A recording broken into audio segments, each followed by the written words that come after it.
What's up, everybody? Welcome back to the channel. We're here to talk about Nightmare on Elm Street Part 3, Dream Warriors. Uh, Another retrospective thoughts video. I did Part 1 with Mike and Rupert. I did Part 2 by myself, but I have another guest for Part 3.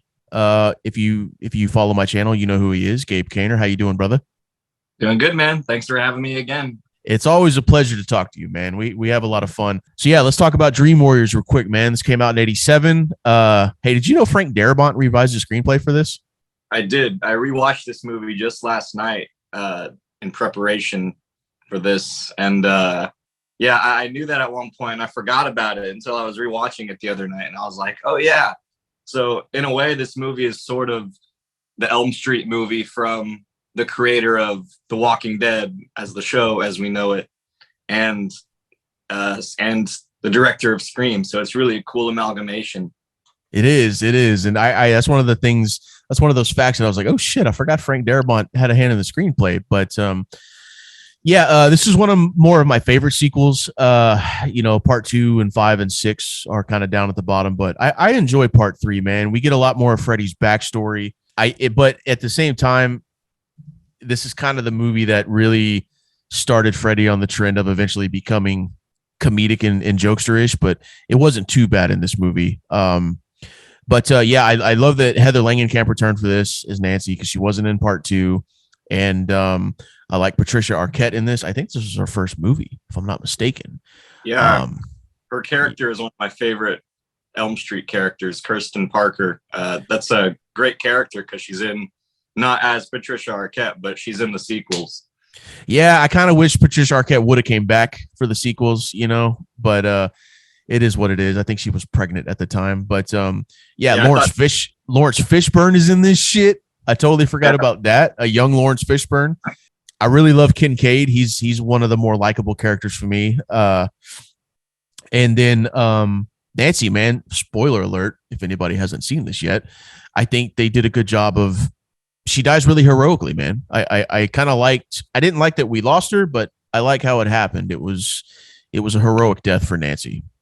The cool thing is that even though she died, she still feels very much alive because of Wes Craven's New Nightmare, even though it's Heather Langenkamp playing herself.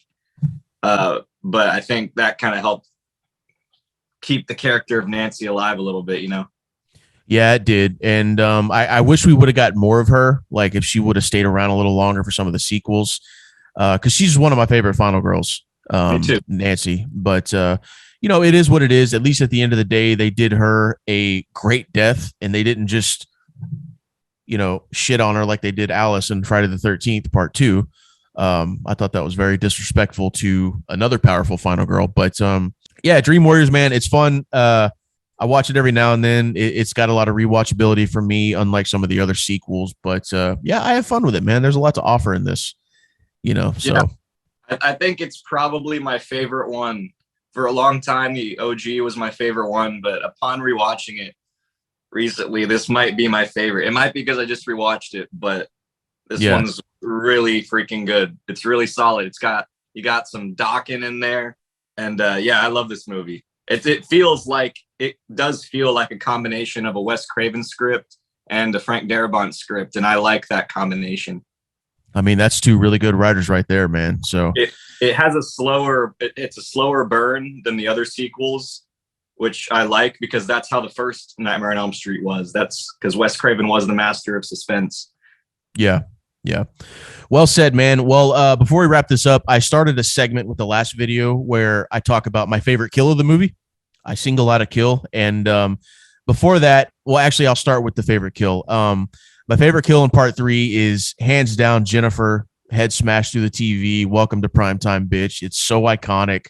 It's so classic. And fun fact I learned from watching Dead Meat's channel is apparently Robert Englund, that was the only time he got to improvise a line. And sure enough, the one line that he improvises is so iconic. So it makes you wonder, why didn't they let him improvise more? And then an honorable mention, I got to mention the sleepwalking dude kill with the tendons in the foot, coming out of the foot and the wrist.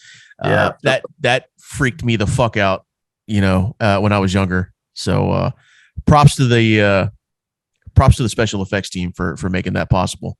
Yeah, they really went all out with this one. You could tell that Wes Craven wanted to take everything he learned from making the first movie and apply it to this one and make it even better. Yeah, I think so too, man. Well, if you got anything else to add, man, we can wrap this up. I think we're good, man. All right, then we'll get out of here. We'll be back for part 4. So till then, thanks for joining me, brother. All right. Anytime, man. All right, later, everybody.